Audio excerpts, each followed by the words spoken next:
평화의 사전적인 의미는 뭐냐 하면은 인간 집단 상호 간의 무력 충돌이 없는 것이라 그렇게 표현하고 있습니다. 우리 사람들이 볼 때는 사람과 사람 사이 또 집단과 집단 사이에서 무력 충돌만 일어나지 않으면 평화롭다라고 이해하는 것 같습니다. 그러나 성경 말씀이 가르치고는 평화라고 하는 것은 반드시 싸움이 없는 것이 평화가 아닙니다. 성경 말씀이 가르치는 평화라고 하는 것은 하나님과 올바른 관계가 회복된 상태를 얘기하고 있다는 것입니다. 다시 말하면 우리가 하나님과의 올바른 관계를 형성하지 않고서는 결코 사람과 사람과의 올바른 관계, 평화로운 관계를 유지할 수가 없다고 하는 것을 잘 알고 있습니다. 왜 사람들이 무력 충돌이 일어납니까? 왜 사람과 사람 사이에 갈등이 일어나겠습니까? 사람과 사람 사이의 갈등이라고 하는 것은 결국 우리가 하나님과의 관계가 올바르게 잘 형성되지 못하기 때문에 일어나는 것이다 라고 하는 것을 우리가 알아야 합니다. 어떤 분이 말합니다. 사람들의 마음에 평화가 깃들 때 전쟁이 멈춘다 라고 말을 했습니다.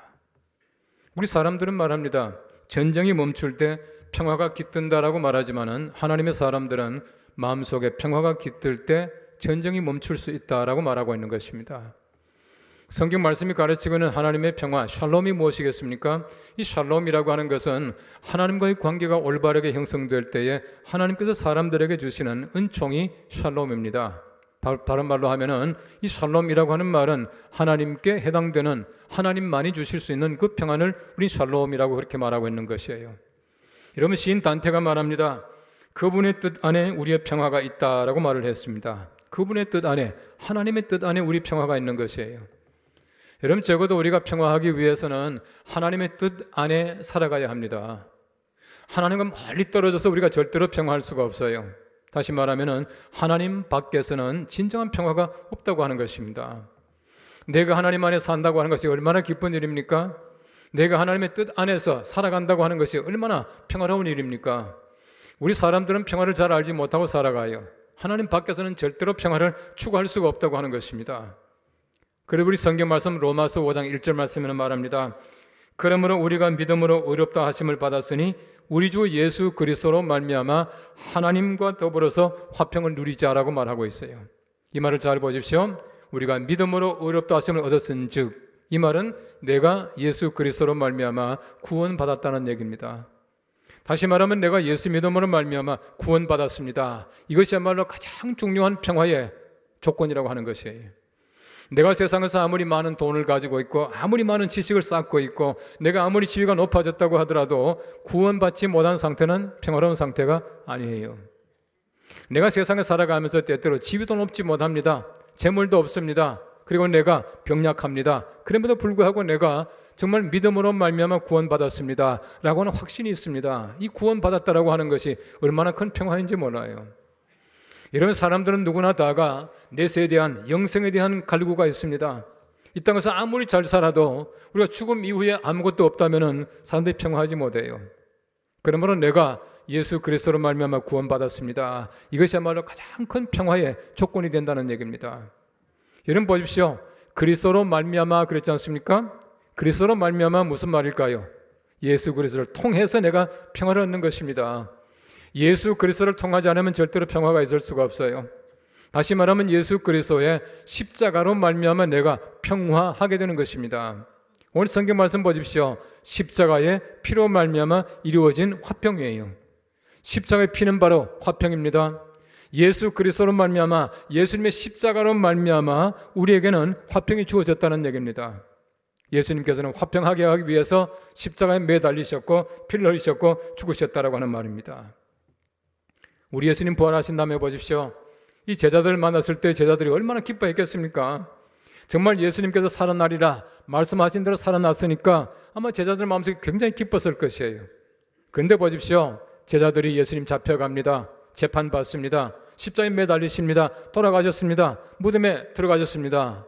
그들이 얼마나 마음속에 염려가 되었겠습니까? 얼마나 그들 마음속에 실망이 컸겠습니까? 그런데 보십시오. 예수님 부활한 다음에도 그들이 예수님 봤지만은 아직도 그들 마음속에는 예수님이 잡혀가시든 예수님이 죽으시든 예수님이 돌아가셔서 무덤에 갇히셨던 그 생각을 멈추지 못하는 것이에요. 마음속에 아직도 염려가 많이 있습니다. 마음속에 아직도 풀리지 못한 여러 가지 많은 걱정과 근심이 있습니다. 예수님께서는 말씀하셔요. 요한복음 20장 19절 말씀 말합니다. 예수께서 오사 가운데 서서 이르시되 너희에게 평강이 있을지어다. 평강을 선포하시는 것이에요. 이런 요한복음 보시면 20장 19절 말씀에 너희에게 평강이 있을지어다 했습니다. 21절 말씀에 다시 말합니다.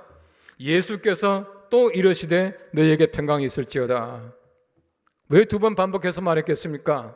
그들이 분명히 예수님 만났습니다.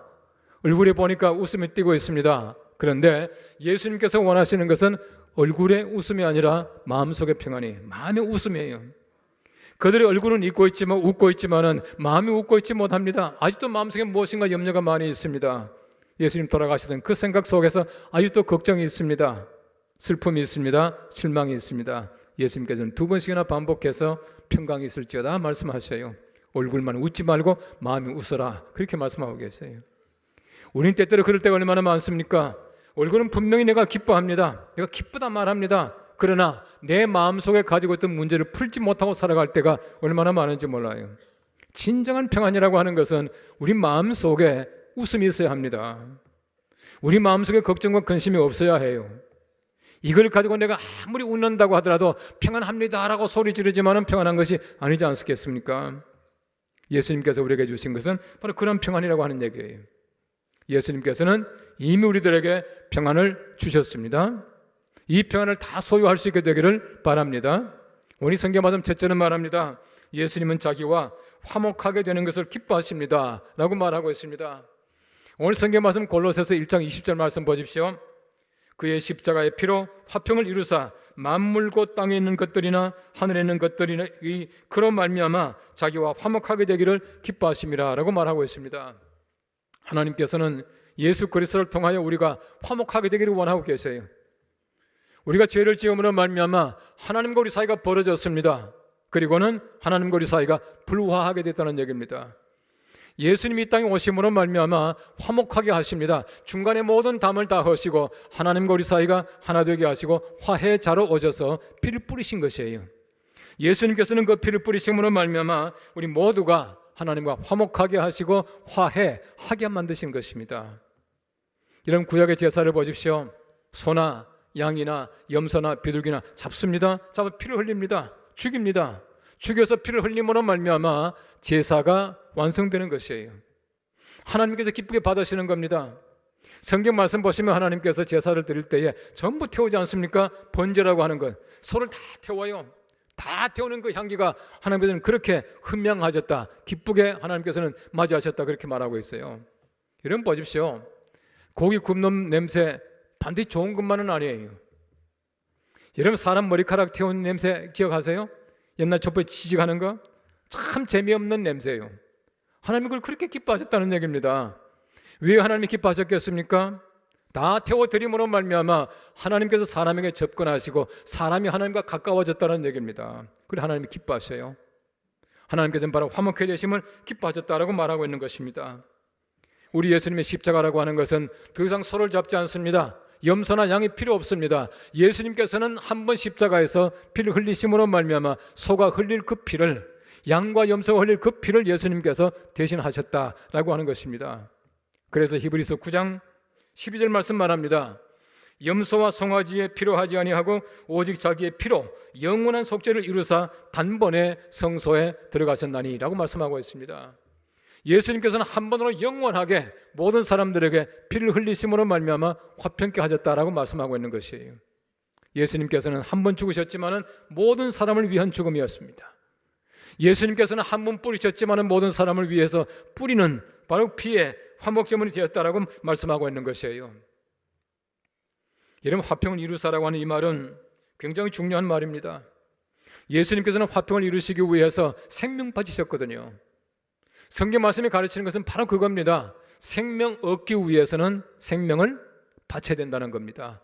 예수님께서는 생명 바침으로 말미암아 생명을 얻는 것이에요. 생명 얻기 위해서는 생명이 필요하다는 얘기입니다. 여러분 아기를 낳을 때 보십시오.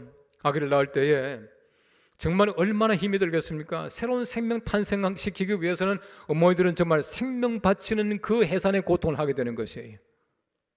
최근에 우리가 의료 시설도 좋고 하기 때문에 그렇게 많이 좀 이렇게 힘들지 않습니다만은 지금도 전 세계적으로 보면 통계를 보십시오. 매일 하루에 아기 낳다 죽는 사람이 1,400여 명입니다. 평균 1,400명이에요. 우리가 쉽게 병원에서 나으니까 쉽게 난 줄 아십니까? 그렇지 않습니다. 새로운 생명 탄생하기 위해서 생명 바치는 사람들이 얼마나 많은지 몰라요. 또 우리가 바치지 않는다고 하더라도 정말 죽을 만큼 고생하면서 애기 낳지 않습니까? 생명 얻기 위해서 바로 그렇습니다. 예수님께서는 우리의 생명 얻기 위해서 죽으셨다는 겁니다. 피를 뿌리셨다는 것입니다. 이것이 바로 예수님의 생명이라고 하는 것입니다. 화평을 이루사라고 하는 말은 헬라 말로는 에이레노 포이에사스라고 하는 말입니다. 이 에이레네라고 하는 말이 평안이라는 말인데 참 좋은 말이에요. 여러분 영어 이름 가운데 보면 그 여자아이들의 이름 가운데 아이린, I-R-E-N-E, 아이린이라는 이름이 있습니다. 이 아이린이라는 이름이 평화라고 하는 뜻입니다. 에이레네라고 하는 말에서 나왔었어요. 굉장히 예쁜 이름이에요. 여러분 보십시오. 바로 이 말은, 화평 이뤘다는 말은 과거 분사로 나와 있습니다. 예수님께서는 한 번으로 영원하게 모든 사람을 위해서 다 이루셨다는 뜻입니다. 이미 화평 이룬 겁니다. 이미 화평 이루었는데도 불구하고 아직도 화평하지 못하고 불안 가운데 살아가는 사람들이 많이 있다고 하는 것입니다. 이것이 어리석음이라고 하는 얘기예요. 예수님께서는 십자가로 말미암아 피를 흘리실 이유가 있었습니다. 우리 모두가 생명 잃었다는 얘기입니다. 하나님께서 말씀하셔요. 이것을 먹는 날에는 너희가 반드시 죽으리라. 다 죽게 되었습니다. 여러분 생명이 얼마나 귀합니까? 이런 생명이지만 그 귀한 생명을 예수님께서는 다시금 구해주시는 것이에요. 얻게 만드시는 것입니다. 예수님께서 말씀하십니다. 사람이 온 천을 얻고도 목숨 잃으면 무엇이 유익하겠느냐 말씀하셔요.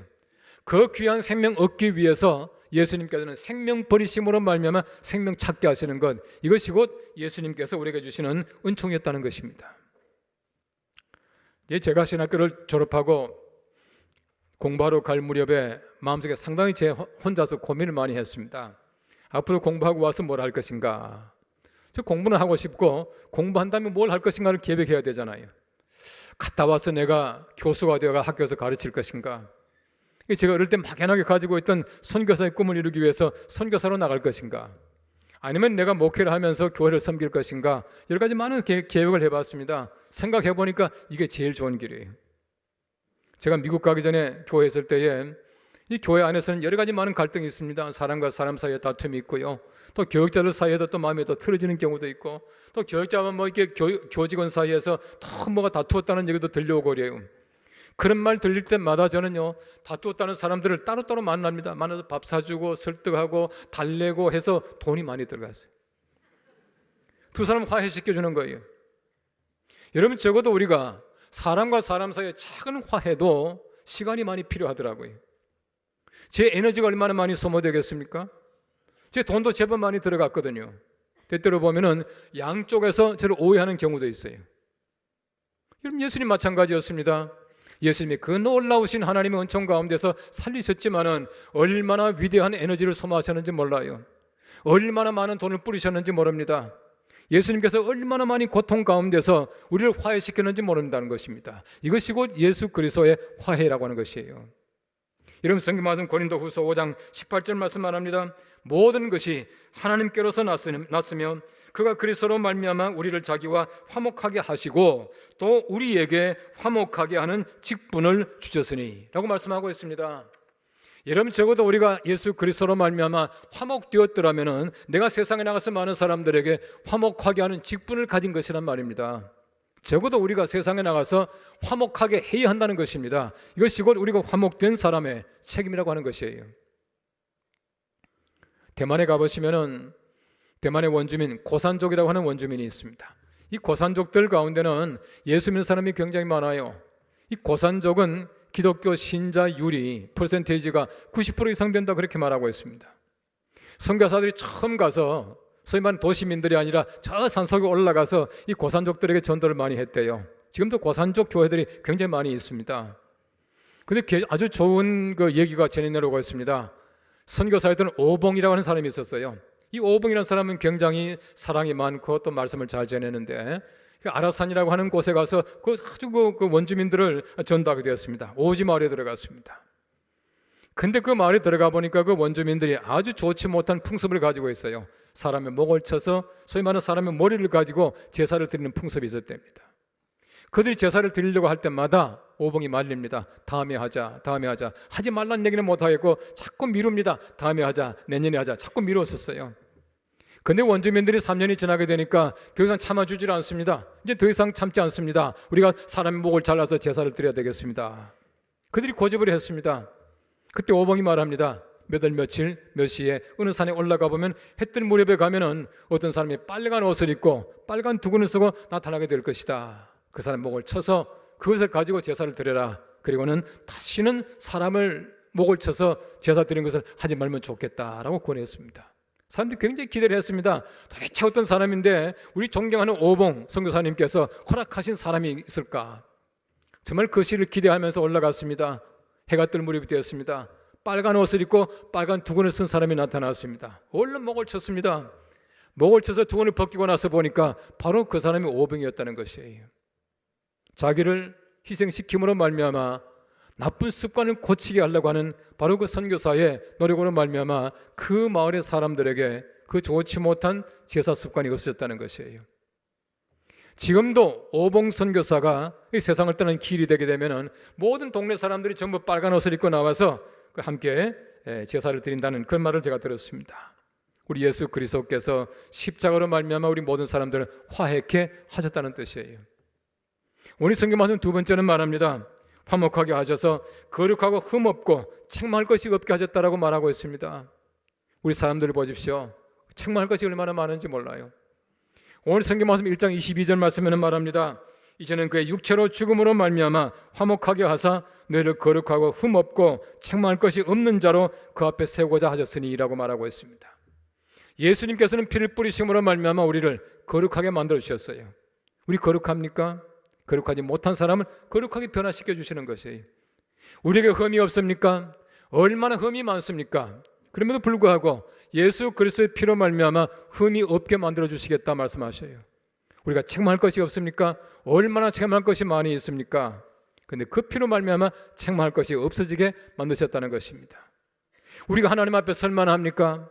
얼마나 자기 부족합니까? 그런데 우리가 하나님 앞에 세우고자 하셨다 그렇게 말씀하고 있어요. 우리 예수 그리스도의 은혜로 말미암아 우리가 하나님 앞에서 그런 대접을 받고 있는 사람들이에요. 흠 없이 책망할 것이 없이 하나님 앞에 설 수 있도록 만드셨다라고 말하고 있습니다. 여러분 구약 성경 말씀해 보시면은 5가지 제사가 나옵니다. 번제, 소제, 화목제, 속죄제, 속건제 5가지 제사예요. 화목제라고 하는 것은 하나님과 우리 사이가 화목하게 되는 제사입니다. 어떻게 제사를 드렸습니까? 소나 양이나 염소를 잡습니다. 잡아가 다 태웁니다. 그리고 그 피는 성경 말씀 보시면은 화목제의 피는 단 사면에다가 뿌리라 그렇게 말하고 있어요. 피를 뿌림으로 말미암아 하나님과 우리 사이가 화목하게 되는 것입니다. 예수 그리스도로 말미암아 화목하게 된 우리들이 예수 그리스도가 피를 뿌림으로 말미암아 가능하게 되었다는 얘기입니다. 예수님께서는 피를 뿌림으로 말미암아 우리를 화목하게 만드셨다라고 성경 말씀이 가르치고 있는 것이에요. 그리고 이 땅에서 거룩하고 흠이 없고 책망할 것이 없도록 만들어 주셨어요. 우리가 다 흠이 많지만은 인정해 주신다는 얘기입니다. 여러분 성경 말씀 보십시오. 우리가 다 의롭게 되는 그 은혜를 입는데 칭의가 뭡니까? 칭의라고 하는 것은 의롭지 못하지만은 의로 인정해 주신다는 얘기입니다. 우리 모두가 다 그런 사람들이에요. 내가 이미 구원받았습니다. 예수 믿습니다. 교회 나옵니다. 거룩하게 살라고 했습니다. 그럼에도 불구하고 얼마나 부족합니까? 예수 믿는다고 말하지만은 흠이 많습니다. 내가 예수 믿는다고 말하지만은 또 죄를 짓습니다. 이런 가운데 있지만 하나님께서는 우리들에게 그때그때마다 없다고 인정해 주신다는 얘기입니다. 죄 없다고 인정해 주시는 것이 성경 말씀이 가르치고 있는 은혜라고 하는 것이에요. 제가 동물의 세계를 얘기합니다만은 한 번은 동물의 세계를 보니까 너무 감동적인 장면이 나왔습니다. 어떤 그 아기 코끼리가 자기 부모와 무리를 이게 잃어버린 것이에요. 잃어버렸는데 이 동물의 세계도 보니까 우리가 볼 때는 똑같은 코끼리 같지만은 다른 무리들의 코끼리는 이 새끼를 받아주지 않는 것이에요. 내 새끼가 아니라고 하는 것이에요. 그 동물의 그 관리사들과 동물학자들은 아주 조심스럽게 지켜보고 있는 겁니다. 서로 막 대화하는 장면이 나오더라고요. 이 아기 코끼리에게 부모를 찾아줄까 하니까 그렇게 하면 안 된대요. 가만히 내버려둬야 된다는 거예요. 다른 코끼리 무리가 지나가는데 다른 코끼리 무리에게 이 코끼리를 억지로 또 데려다 줄 수도 없는 것이에요. 자기 스스로가 가는데 이쪽 코끼리의 어미가 이 새끼를 자기 새끼로 받아줘야 된답니다. 그때까지 기다려야 된다는 것이에요. 한참 지켜보고 있는데 다른 쪽에는 어미가 자기 새끼도 아니지만 새끼처럼 받아주더라고요. 그때 화나는 거예요. 됐다는 거예요. 그리고 그러면서 그 관리사가 그런 얘기를 하더라고요. 우리는 자연에 개입하지 않습니다. 개입하지 않습니다. 우리는 자연을 관찰합니다. 그렇게 말하더라고요. 얼마나 멋있는 얘기입니까? 여러분, 사실 자연에 개입할 수 있는 사람이 누가 있습니까? 아무도 없어요. 자연에 개입하지 못합니다. 여러분, 자연 상태를 잘 유지하고 살아가면 괜찮은데 사람이 자꾸 그걸 잃어버려요. 동물의 세계를 보십시오. 자기 종족을 번성시키기 위해서, 먹이를 찾기 위해서 싸워요. 싸우지만은 동족끼리는 절대 죽이지 않더란 말입니다. 여러분, 짝짓기 하기 전에 사슴을 보십시오. 수컷 두 마리가 얼마나 싸웁니까? 정말 뿌리 부러질 정도로 싸워요. 싸우지만은 한 마리가 졌습니다 하고 돌아서고 엉덩이 보이면 더 이상 따라가지 않아요. 내비두더라고요. 졌다, 이겼다, 끝나는 것이에요. 사람들은 보십시오. 등 돌려도 뒤에 가서 비수를 꽂아요. 따라가서 죽여요. 이게 사람들이 살아가는 모습이라는 것이에요. 얼마 전에 신문에 보니까 돈 500만 원 때문에 동료 직장을 죽였더랍니다. 얼마나 극악한 사람들입니까? 여러분, 뒤에서 얼마나 죽일 수 있는 것이 사람들이에요. 여러분, 사람들은 화목하고 화해하는 것보다도 투쟁하고 싸우는 걸 더 잘하는 사람, 것이 바로 사람이라고 하는 동물입니다. 다른 동물의 세계는 그렇지 않아요. 하나님께서는 우리들에게 화해하는 직분을 주셨다 말씀하고 있습니다. 내가 있음으로 말미암아 정말 우리 공동체가 아름다워져야 해요. 내가 있음으로 말미암아 사람들이 하나가 되어야 합니다. 이것이 곧 하나님께서 우리에게 주신 화해의 직분이다 라고 하는 것을 얘기해 주고 있는 것이에요. 최근에 와서 통계를 보면은 황혼 이혼이 신혼 이혼보다 더 많아졌다라고 발표를 했습니다. 바로 불과 한 달 전이에요. 왜 그렇게 됐는가 보니까 사람들이 오래 살지 않습니까? 오래 살다 보니까 이제는 옛날 같지 않아서 아들, 딸 시집 장가 다 보내고 나서 조금이라도 편하게 살고 싶다라고 해서 그렇게 한대요. 그게 과연 편한 일인가? 지금까지 살아봤으면 조금 더 속고 살지. 그걸 가지고 이혼할 게 뭐가 있겠습니까? 어떤 책을 보니까요, 황혼이혼하는 어떤 할아버지 할머니가 이 변호사를 만났어요. 변호사 상담을 하다가는 식사 시간이 되었습니다. 변호사와 함께 식사하러 나갔답니다. 통닭을 시켰대요. 통닭을 시켰는데 변호사가 중간에 있고 이제 서로가 이제 밥을 먹고 하는데 그 할아버지가 자기가 제일 좋아하는 부분을 툭 뜯어내면 할머니한테 주더라는 거예요. 변호사가 생각할 때는 할아버지가 제일 자기가 먹고 싶은 그 부위를 뜯어서 할머니가 줬으니까 이제 화해가 되겠구나, 잘 되겠구나 생각했답니다. 받자마자 할머니가 벌컥 화를 내더랍니다. 당신은 평생 살면서 내가 뭘 제일 좋아하는지도 그것도 모르고 살았다고 하면서 뻘떡 나가더라는 거예요. 할아버지가 날개죽지를 뜯어줬는데 할머니는 닭다리를 제일 좋아했다는 거예요. 닭다리 때문에 이혼한 케이스라 그렇게 말하더라고요. 여러분, 세상의 닭다리 때문에 이혼할 것입니까? 얼마든지 우리가 화해하고 살아갈 수 있음에도 불구하고 사람들은 그렇지 못하는 경우가 많이 있다고 하는 것이에요. 이번에 사람들이 살아가는 모습입니다. 사람들은 화목하기보다도 갈등을 많이 만들어냅니다. 싸울 일을 많이 지어낸다는 얘기예요. 여러분, 가인이 아벨을 죽인 다음 보십시오. 우리 사람의 역사라고 하는 것은 투쟁의 역사입니다. 피해의 역사입니다. 전쟁의 역사예요. 여러분, 지금까지 우리가 세상에 살아가면서 전쟁 없는 세상 얼마나 살아봤겠습니까? 수많은 사람들이 전쟁 포화 가운데 살아가고 전쟁을 듣고 살아간다는 것이에요. 지금까지 보십시오. 얼마나 평화협정이 많았습니까? 최근에 와서도 우리가 듣는 평화협정이 참 많아요. 1973년도에는 월남 평화협정, 우리 잘 기억하고 있지 않습니까? 1979년도에는 중동 평화협정, 얼마나 많이 듣고 있습니까? 그런데 BC 1500년부터 지금까지 평화협정이 8,000건 있었답니다. 8,000건. 8,000건 가운데서 진짜 평화가 유지된 것은 별로 없어요. 가장 많이 유지된 것이 2년이랍니다. 2년 지나면 금방 평화가 깨지는 것이에요. 여러분, 사람들의 평화협정 맺어도 평화하지 못합니다. 이게 바로 사람들의 삶이라고 하는 것이에요. 예수 그리스도의 피로 말미암아 평화하지 않으면 우린 절대로 평화롭지 못한 사람들입니다. 예수 그리스도의 그 피로 말미암아 우리 마음속에 평화가 있어야, 하나님과 우리 사이가 바로가 되어야 우리 세상과 사이에서 평화하며 살아갈 수 있을 줄 믿습니다. 아무쪼록 예수 그리스도의 피로 말미암아 이런 그 평화를 우리 마음속에 잘 담고 우리 세상에 나가서 많은 사람들에게 우리 평화, 화해를 이룰 수 있는 직분자로 살아갈 수 있는 평화의 사도들 다 되시기를 간절히 바랍니다. 기도하겠습니다.